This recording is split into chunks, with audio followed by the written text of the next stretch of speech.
नाम बदल दो। हम बड़े मुश्किल दौर में जी रहे हैं, लेकिन जीना तो है साहब, बोलना तो है साहब, हिम्मत तो करनी है साहब। मैं तो उत्तर प्रदेश से आया हूं, मैं कर्नाटक में खड़ा होकर एक बात कहता हूं, जरा सा आप बिखरे तो बिखरने का नुकसान आपने भी देखा कि बिखरने का नुकसान क्या होता है। हम उत्तर प्रदेश वालों ने तो बहुत करीब से इस बात को महसूस किया। नदीम जावेद साहब बैठे हैं, माइनॉरिटी सेल के नेशनल चेयरमैन है, बड़ा काम कर रहे हैं इन दिनों, और एक राहुल जी ने उन पे जो यकीन जताया है उसके लिए उन्हें बहुत मुबारकबाद देता हूं। उम्मीद करता हूं कि माइनॉरिटी सेल और अच्छा काम करेगा जिस तरह वो चमकते हैं। जिस राजस्थान से, छत्तीसगढ़ से, एमपी से बीजेपी को 3 तलाक मुबारक हो, बीजेपी को 3 तलाक मुबारक हो। हेलो मैं दानिश। एक तरफ पूरे देश में माहौल ख़राब करने की पूरी कोशिशें की जा रही हैं। कोई ये कह रहा है कि नमाज कब्रिस्तान में भी पढ़ सकते हो, कोई ये कह रहा है कि आप छतों पर नमाज नहीं पढ़ सकते हो। कभी कोई नाम को लेकर के विवाद चल रहा, कभी किसी की कब्र को खोदा जा रहा। ऐसे में इमरान प्रतापगढ़ी साहब एक शायर होने के नाते इन तमाम जुल्म सितम को देखते हैं और एक शायरी लिखते हैं।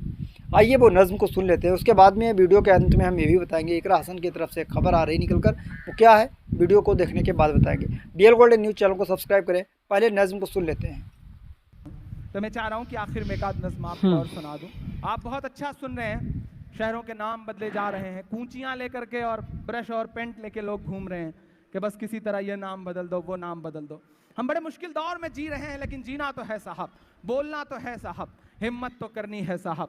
मैं तो उत्तर प्रदेश से आया हूं, मैं कर्नाटक में खड़ा होकर एक बात कहता हूं, जरा सा आप बिखरे तो बिखरने का नुकसान आपने भी देखा कि बिखरने का नुकसान क्या होता है। हम उत्तर प्रदेश वालों ने तो बहुत करीब से इस बात को महसूस किया। नदीम जावेद साहब बैठे हैं, माइनॉरिटी सेल के नेशनल चेयरमैन है, बड़ा काम कर रहे हैं इन दिनों, और एक राहुल जी ने उन पे जो यकीन जताया है उसके लिए उन्हें बहुत मुबारकबाद देता हूं। उम्मीद करता हूं कि माइनॉरिटी सेल और अच्छा काम करेगा। जिस तरह वो चमकते हैं, जिस तरह उनमें एनर्जी है, उसी तरह से इस सेल को आगे ले जाएंगे। हम दुआ करते हैं। हम ऐसे दौर में जी रहे हैं साहब, जब चीज़ें थोड़ी सी मुश्किल सी होती जा रही हैं, लेकिन मैंने कहा ना कि अपनी जिम्मेदारी तो निभानी पड़ेगी, अपना काम तो करना पड़ेगा। ये जो शहरों के नाम बदलने वाले लोग हैं उनसे कहना पड़ेगा कि तुम्हारे पहले बोला है, तुम्हारे बाद बोलेंगे, तुम्हारे फैसले बिल्कुल हैं बेबुनियाद बोलेंगे। ये मेरा कलेजा है जो मैं हिम्मत कर रहा हूं। आप मेरी बात पे मुहर लगा के बताइएगा कि तुम्हारे पहले बोला है, तुम्हारे बाद बोलेंगे। सियासी नारे भी अलग अलग हैं साहब। नदीम भाई, कांग्रेस पार्टी ने नारा दिया चौकीदार चोर है, भाजपा ने दिया मोदी है तो मुमकिन है।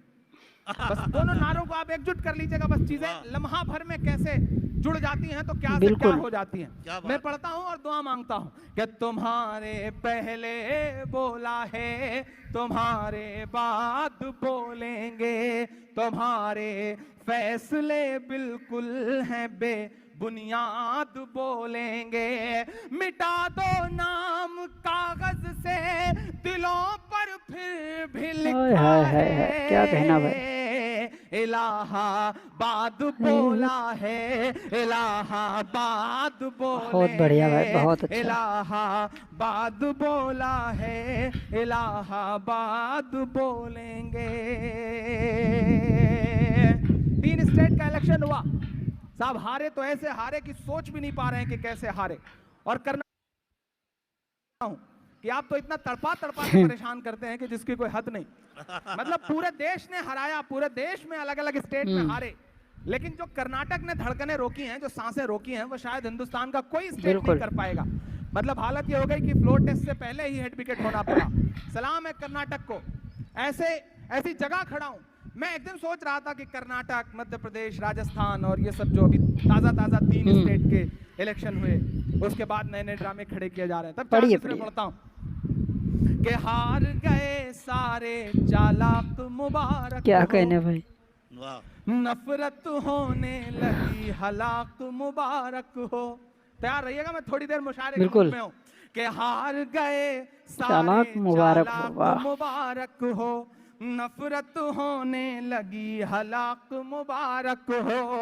राजस्थान से, छत्तीसगढ़ से, एमपी से बीजेपी को 3 तलाक मुबारक हो। वाह साहब, बहुत अच्छा भाई। बीजेपी को 3 तलाक मुबारक हो, बीजेपी को 3 तलाक मुबारक हो। तलाक मुबारक वाह भाई हो। वाह।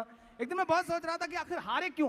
सब कुछ तो उनके फेवर में था, सारे ग्राउंड पे उनके लोग काम कर रहे थे, ऊपर से बड़ी बड़ी बातें भी की जा रही थी, लेकिन फिर सही क्यों बात। हारे।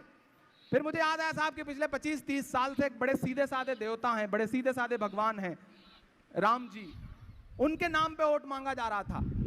इस बार एक बड़े मतलब गुस्से वाले देवता को छेड़ दिया इन्होंने। अब मेरे 4 मिसरे सुनिएगा कि भक्त जनों ने डाल दिया है नेताओं को शंका में, वाह। शंका में।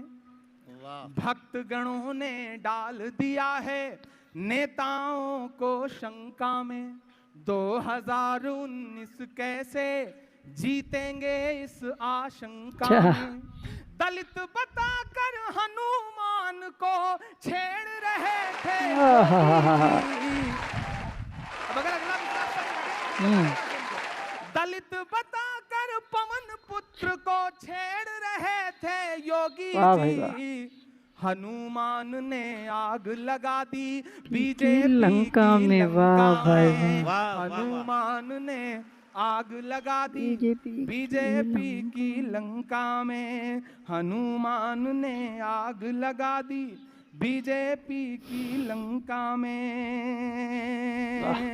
बहुत शुक्रिया, बहुत मोहब्बतें। कुछ लोग 2-4 लोग हैं जो मसलसल चले ही जा रहे हैं, पता नहीं निकल के कहाँ जा रहे हैं। इन्हीं की तरह एक साहब को डॉक्टर साहब के यहाँ जब इलाज के लिए गए तो उन्होंने बताया, डॉक्टर साहब मुझे डायबिटिक हूँ मैं, बड़ी दिक्कत होती है, कुछ खाने पीने में बड़ी दुश्वारी होती है, क्या करूँ, क्या दवा लूँ। तो डॉक्टर साहब ने कुछ दवाएं दी और फिर प्रिकॉशन में कहा कि साहब ये मत खाइएगा, ये मत खाइएगा, और एक काम ये भी करिए कि रोज़ जो है वो 2 किलोमीटर पैदल चलिए। डॉक्टर साहब से नुस्खा लेकर के निकल गए। 1 साल बाद डॉक्टर साहब को फ़ोन किया, बोले डॉक्टर साहब मैं वो पेशेंट हूँ जिसको आपने बताया था कि रोज़ 2 किलोमीटर पैदल चलो। तो डॉक्टर साहब ने कहा भैया 1 साल बाद फ़ोन कर रहे हो? बोले हाँ साहब, रोज़ 2 किलोमीटर पैदल चलते चलते मैं अफगानिस्तान के बॉर्डर पे आ गया हूँ, लौट आऊँ या आगे निकल जाऊँ। तो कुछ लोग ऐसे भी हैं कि जिन्हें अपनी रफ्तार में ही काम करना है। डॉक्टर साहब से एक बार मशवरा लेना है, फिर अपने हिसाब से ज़िंदगी को जीना है। यहाँ बड़ी तादाद में ख़वातीन बैठी हैं, बड़ा खूबसूरत ये मुशायरा हुआ करता है साहब। अच्छा, कुछ लोग तो मैं देख रहा हूँ रिकॉर्डिंग में लगे हैं, व्हाट्सएप पे चैट, यहाँ बैठ के भी चैटिंग में लगे हैं। रात के 2 बजे न जाने किससे चैट करना पड़ रहा है, कौन सी मजबूरी है, मैं समझ ही नहीं पा रहा हूँ। और वो भी मुशायरे में बैठकर। सोशल मीडिया ने जिंदगी को बड़ा अजाब कर रखा है साहब। वह एक भाभी जी सुबह सुबह बिफरी पड़ी थी अपनी सहेली से, बोली इस व्हाट्सएप ने जीना अजाब कर दिया है, मेरा बेटा स्कूल नहीं जा पा रहा है इसकी वजह से। तो भाभी जी ने पड़ोसन से जब ये कहा तो पड़ोसन ने कहा भाई ऐसा क्या हो गया, व्हाट्सएप ने क्या कर दिया? बोले 3 दिन पहले जो है वो स्कूल के लिए निकला था तो आधे घंटे लेट हो गया, स्कूल नहीं पहुंचा, तो मेरे शौहर जो है वो घबरा गए। तो उन्होंने एक ग्रुप में उसकी फोटो डाली और लिखा कि ये मेरा बेटा मिसिंग है, जिसे भी मिल जाए उसे घर ला के छोड़ दे। बोले उस दिन तो कोई पहुंचा गया, उस दिन के बाद से हर दिन कोई ना कोई फॉरवर्ड कर देता है, जब स्कूल के लिए निकलता है लोग पकड़ के छोड़ देते हैं। तो ये सोशल मीडिया हमारी जिंदगी में क्या कचरा हमारे जहन तक आ रहा है, हमें कुछ इल्म भी नहीं है। और दोस्तों, इमरान प्रताप गढ़ी साहब की ये नज़्म आपको सुनने के बाद क्या कहना चाहेंगे, ये कमेंट करके ज़रूर बताएं। क्योंकि इकरा हसन जी से खबर ये निकल कर आ रही है कि आज अलविदा का दिन है। आप सभी को या अपने चाहने वालों को इकरा हसन जी ने अलविदा की ढेर सारी मुबारकबाद पेश की है। आप भी उन्हें अपनी मुबारकबाद पेश कर सकते हैं उनके फेसबुक पेज पर। तो दोस्तों, इमरान प्रताप गढ़ी साहब ने भी अलविदा की ढेर सारी मुबारकबाद आप सभी को पेश की है माह रमज़ान की। उन्होंने ये भी कहा है कि आपकी जो दिल की जायज़ तमन्ना है वो सभी की पूरी हो जाए। तो आप इस वीडियो को देखने के बाद क्या कहना चाहेंगे, कमेंट्स करके ज़रूर बताएं। हमारे डीएल गोल्डन न्यूज़ चैनल को अगर अभी तक आपने सब्सक्राइब नहीं किया है तो आप मेरे चैनल को ज़रूर सब्सक्राइब करें। हम इसी तरीके के वीडियोज़ आपके लिए वक्त वक्त पर लेकर हाजिर होते रहते हैं। अगर आपके दिल के करीब कोई नज़्म हो तो आप अपनी नज़्म को पढ़ करके मुझे शेयर करिएगा। आप सोच रहे होंगे कि शेयर कैसे करेंगे, आप मुझे मैसेज के माध्यम से मेरा कॉन्टैक्ट नंबर दे सकते हैं और अपना व्हाट्सएप नंबर आपको शेयर करेंगे। आप उस नंबर के ऊपर अपनी नज़्म वगैरह अपलोड मुझे कर सकते हैं, सेंड कर सकते हैं, ताकि हम अपने डीएल गोल्डन न्यूज़ चैनल पर उसको अपलोड कर सकें। मिलते हैं किसी और वीडियो के साथ। दुआ में देखना चाहिए।